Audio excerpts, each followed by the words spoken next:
मैं एक ऐसी कहानी, एक कह सकते हैं, एक ऐसी घिनौनी कहानी, एक ऐसी घिनौनी वारदात के बारे में बताने जा रहे हैं, जिसे सुनकर आपकी रोंगटे खड़े हो जाएंगे।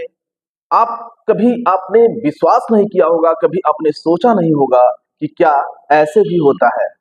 मैं बताने जा रहा हूं एक बांग्लादेशी किन्नर जो पूरे डिस्ट्रिक्ट को तबाह करके रखा है। नए नए लड़कों को क्राइम के लिए प्रेरित करता है, लोगों को लुटवाता है, मरवाता है। लेकिन खास बात यह है कि मैं देश के तमाम जगहों पर मैंने पत्रकारिता किया है, मैंने भी इसके चुंगल में फंस गया। और कैसे कैसे फंसा, कैसे कैसे क्या हुआ, सब कुछ अब आप क्लियरली जानेंगे। इन लोगों को लूटना, लोगों को मारना आम बात है। जब इसे पता चल गया है कि अब इन लोगों का पोल खुलना शुरू हो गया है, जब इसे ये एहसास हो गया है कि नहीं, अब ये नहीं बख्शेगा, ये लोग पूरा डिटेल्स पूरे जनता के बीच में दे देगा, तो हमें बार बार ये धमकी दे रही है मारने के लिए। इसके ऐसे कई ऐसे मर्डर के नाम खुलेंगे जिसमें इसी किन्नर के द्वारा हत्या कराया गया है। और अब इसका पूरा का पूरा दिमाग मेरे ऊपर लगा है, क्योंकि मैं ही एक ऐसा व्यक्ति हूँ जिसके पास ये प्रूफ है और ये साबित हो जाएगा कि ये किन्नर यही किन्नर है जो पूरे व्यवसायियों को गोपालगंज में लुटवाता है और मरवाता है। और इसके साथ काम करने वाले वे लोग हैं जिनके बारे में मेरी पत्नी बार बार कुछ अपशब्द ही कह करके सही वीडियो बना रही है। और वो अपशब्द इसलिए कह रही है कि मुझे प्रेरणा मिले और मुझे हिम्मत मिले कि मैं जो पत्रकारिता आपके YouTube और Facebook से पहले किया करता था, मैं उसी अंदाज में फिर से वापस आ जाऊं। और मुझे इसीलिए वो प्रेरणा देने के लिए प्रयास कर रही है।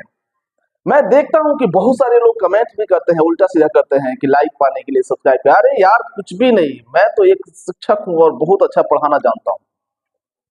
लेकिन इसके चुंगल में कैसे मैं फंस गया, कैसे तमाम लोग फंसे, उसके बाद से कैसे कैसे इन लोगों ने लोगों को लूटना शुरू किया, इन सभी के बारे में जब आप ओपनली जानेंगी तो आपके पैरों तले जमीन खिसक जाएगी।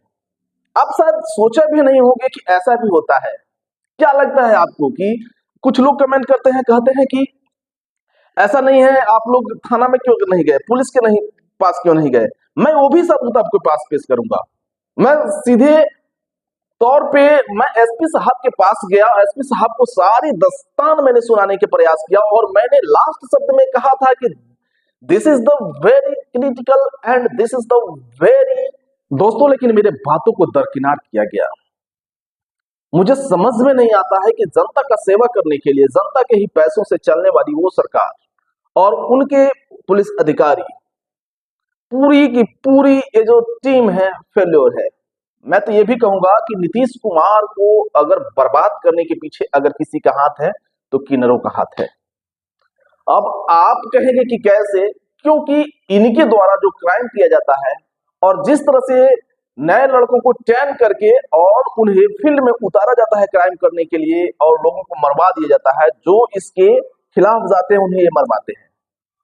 और मुझसे सबूत लोगों को न मिले, पुलिस अधिकारियों को न मिले, वैसे पुलिस ईमानदार पुलिस अधिकारियों को न मिले जो इनका जीना हराम कर दे। और वर्तमान में जो सरकार है, सरकार की माथा का जो दर्द बना हुआ है, उस दर्द का इलाज तुरंत मिल जाए, इसलिए ये बार बार हमें मरवाने के लिए धमकी दे रही है और ये भी कह रही है कि पुलिस प्रशासन कोई मेरा कुछ नहीं बिगाड़ सकता है। तो दोस्तों, मैं चाहता हूं कि इनकी रिकॉर्डिंग और इनकी सारी डिटेल्स मैं आप सबों के बीच में दे दूं। मेरे साथ क्या होगा वो तो समय की बात है, लेकिन आप सब यदि जानते रहेंगे तो आप लोग इस नफरत भरी निगाहों से ही देखेंगे। इन हरामजादों को आप लोग सबक सिखाएंगे, ऐसा मैं उम्मीद करता हूं। और मैं अब लगातार इनके जितने भी कारनामे हैं, इन कारनामों को आप सबों के बीच में सोशल मीडिया के माध्यम से बताना चाहूंगा कि मेरे साथ कैसे क्या हुआ, दूसरे के साथ कैसे। ऐसे कई हत्याएं हैं जो परत दर परत खुलेगी।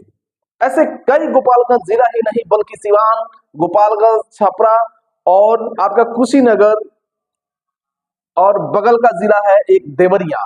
तो इन सभी जगह पे तमाम ऐसी घटनाएं हैं जो इशारा करती है कि इस किन्नर को पकड़िए, इस किन्नर को पकड़िए। लेकिन अब तक कोई, अगर कोई जानते भी हैं तो ये लोग आत्महत्या कर लेते हैं। जैसे एक गैस एजेंसी वाला ने अपना आत्महत्या कर लिया इनको पैसे दे करके, इनको धन लुटा करके। एक ऐसे ऐसे लोगों की कहानी मैं आपको सुनाऊंगा जिन्हें सुनकर, जानकर आपके खून खौल उठेंगे। आप सोचने पर मजबूर हो जाएंगे कि इनके साथ क्या करना चाहिए। क्या न्याय इन्हें मिलना चाहिए या नहीं मिलना चाहिए? सच्चाई को सबके सामने आना चाहिए या नहीं आना चाहिए? इन सभी पे अपना वक्तव्य दीजिए और कमेंट के जरिए सब कुछ बताइए, ताकि मुझे और ज्यादा इंस्पायरेशन मिले और मैं इनके खिलाफ अपने आवाज को बुलंद कर सकूं और आप सब मेरा साथ दीजिए। मैं यही उम्मीद करता हूं कि आप सब मेरा साथ दीजिए। आप लोगों को लगता होगा कि ये कैसे कैसे बात बोलती है, ये वो दिस दैट, किस तरह की आप लोग कमेंट करते हैं। इस कमेंट से कुछ फायदा नहीं होने वाला है। अब जो होने वाला है उसे आप देखिए, स्वीकार और आगे बढ़िए, दूसरे को सचेत करिए।